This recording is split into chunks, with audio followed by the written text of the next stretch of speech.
Hi guys, this is Dee from Kindling Wild and the Book Basket. So I'm doing this quick video for our workshops on art, which is a super fun way to spend the last week of February getting all excited about art and music in our homes.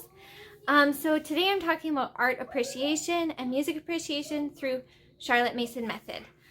If you think that art appreciation sounds intimidating, maybe like you need to go to an art gallery, maybe it's a bit snobby, maybe you need to have a lot of resources or education in order to be able to do it, I'm here to tell you that not at all, not at all. For as little as 10 minutes a week, you can offer this to your kids and you don't need any special education. In fact, she actually really doesn't want you to give an art lecture to your kids at all. That is not what we're doing, what we're talking about here today.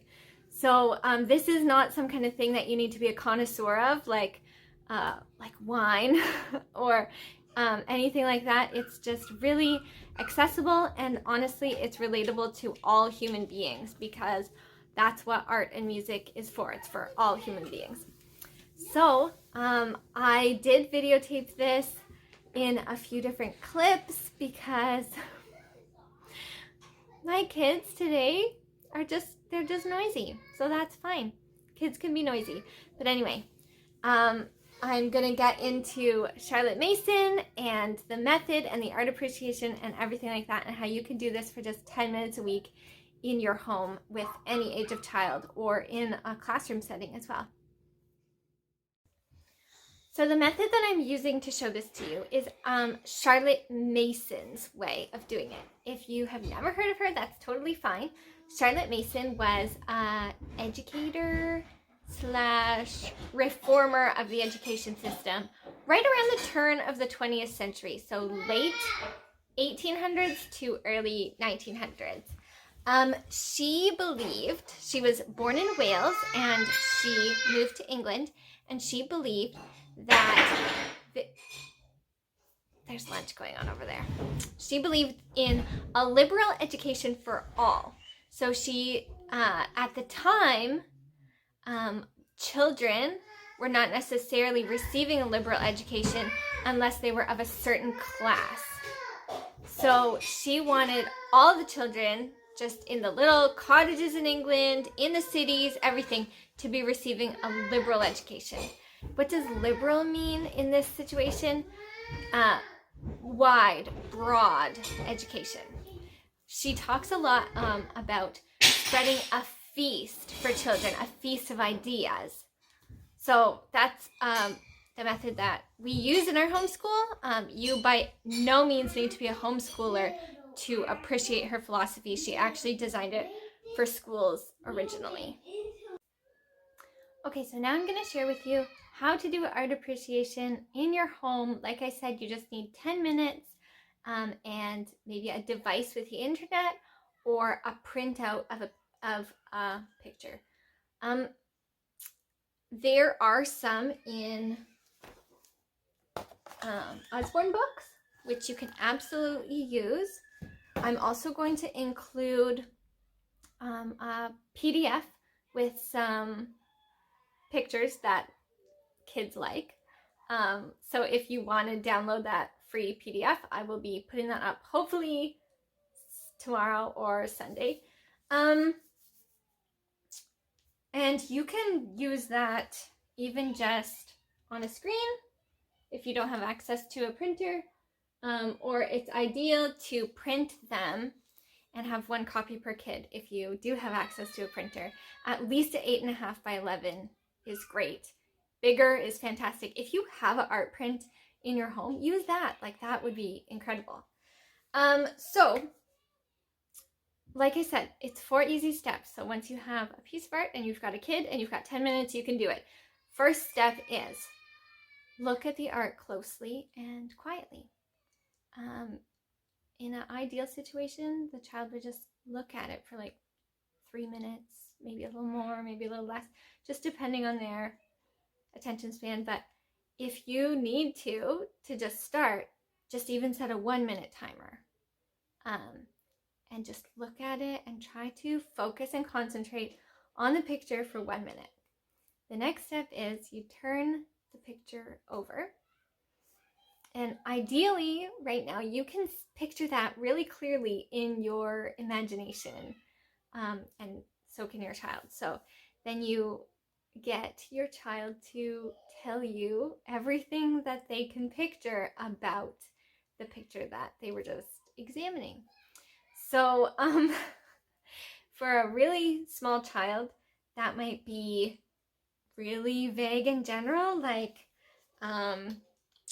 you know, there was a vase with flowers in it that were yellow, and they were on a table maybe, or, you know, like really vague. But you can see as they develop how they will have a lot more to share. Like your kid might really surprise you. Like they might have some really beautiful things to share. You're just trying to get them to tell you what's happening in the picture. If they have nothing to say, that's a great question. So, what was happening in the picture? What was the picture of? And then maybe you could probe a little further. So were there any details that you really noticed? What really stuck out to you? Was there anything that you didn't understand in the picture? So you're just discussing the picture. If you have a group of kids, if you're doing this in a classroom, you could ask different children, like call in different children and ask them to describe one part of the picture. The next step, so you have covered or turned the picture over for this part. You haven't talked anything about the artist, nothing like that at all. You just looked at a picture together, talked about what was in the picture while it was turned over, and then you turn it back over and you look at it again. And in this step, in step 3, you're just clarifying any details that were fuzzy. Maybe you couldn't quite remember, like, what was happening, you know, what color was the table, or was there a town in the, ooh, I'm flipping all around here. Was there a town, like what was going on in this picture? This would be a good time to maybe sneak in a little bit, like talking about the different colors or the foreground and the background. You can add a little bit of information here if you want to. Like, if you happen to know something about the picture, you could just give that little tidbit. But you do not have to. It's not necessary to do that at all. That was step 3. So you just look back and clarify any fuzzy details. And then step 4 is display the image. And it should just be somewhere where the children can see it all week. That's it. That's the whole picture study. So like 10 minutes and then displaying it all week. So I'll just go back over that in case it was not clear. Look at the picture. Try and get a really good picture in your head of what is going on. Discuss it. So this is actually narration, it's called, when the child is narrating back to you what they have observed. And then the third step is to look at it again and then display it. That's it. That's the whole thing. So next I want to talk about what you might do if you did a picture study, what you might do sort of like to tell them a bit about the artist. So ideally, you actually do the same artist for a few months, so they're getting like exposed to the same artist. But like, it's really up to you. You don't need to be a purist about it at all. You are not supposed to do a ton of reading about the artist for art appreciation, but you can mention who they are or when they lived. You could look in the Usborne has a famous artist picture book. That's a really cool resource for just like really kid appropriate little nibbles of information that they might be curious about.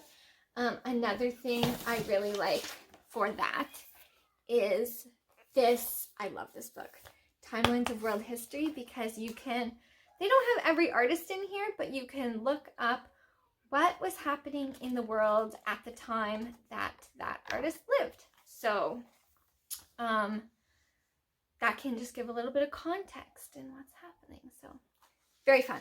Anyway, so the same general thing happens for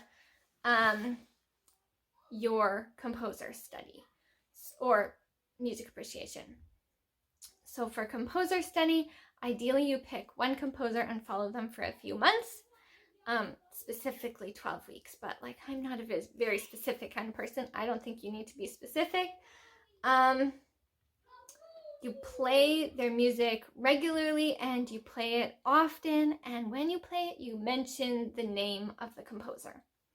So it's like the child is meeting this composer. And then one time a week, you have that intentional focus, like around 10 minutes of music appreciation time. Now, I actually really like these. I hope that so many more of these books come out, because it is a wonderful introduction of a composer to younger children, and I think it's great for about age like 1 or 2 all the way up to 7ish can get something out of it. It just simply plays clips from different songs by that one composer and has just little tidbits about the composer's life. So that's a huge asset.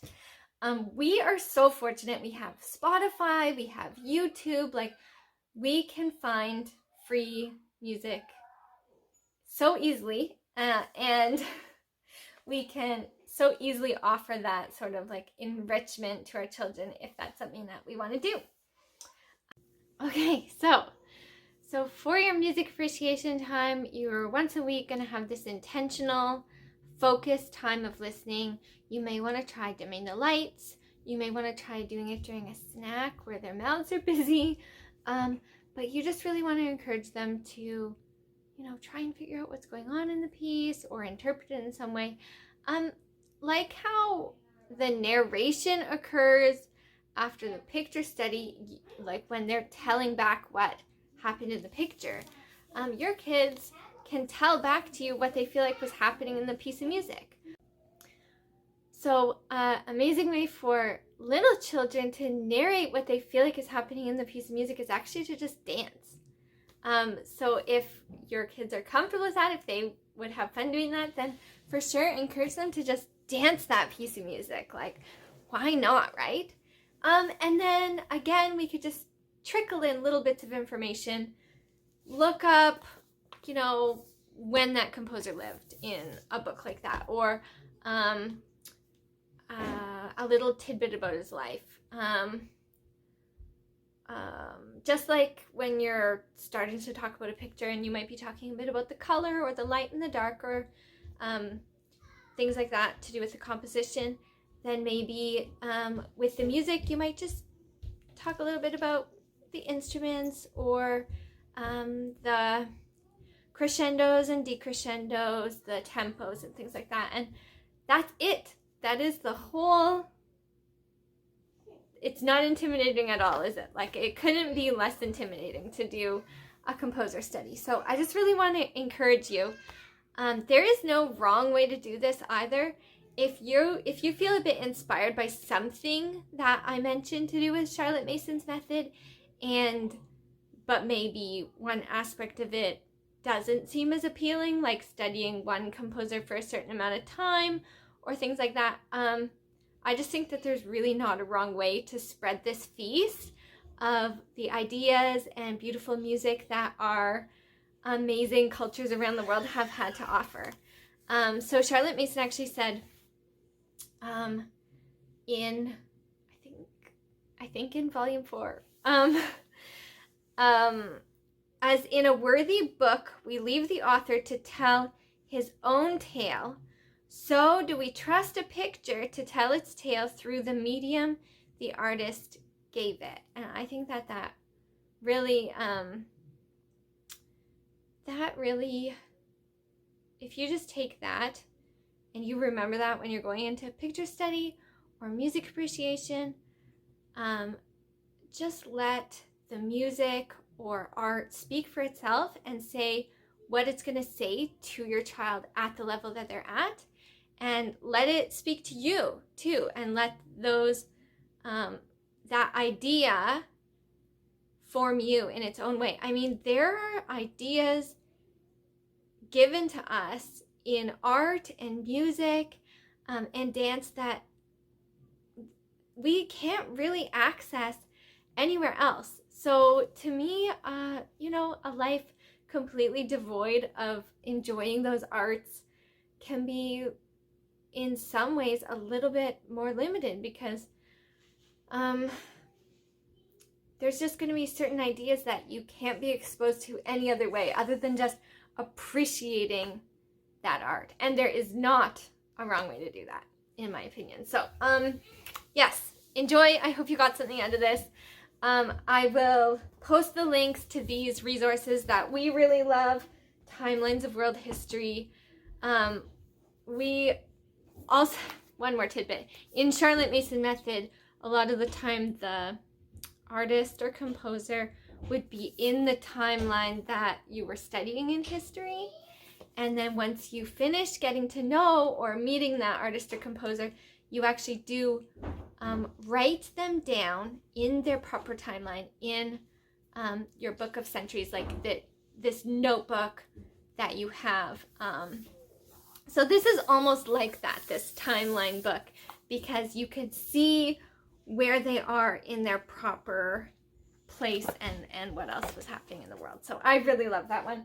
I will put that and the picture, the famous artist picture book, and a few other resources that I think are really amazing.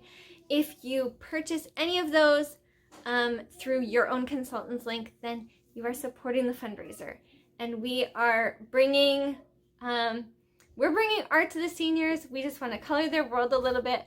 I know that I feel really strongly about this cause, and I hope that you will get excited about it and shop through the links so that we can give them their art supplies and then also make some art with your kids. I would really appreciate that.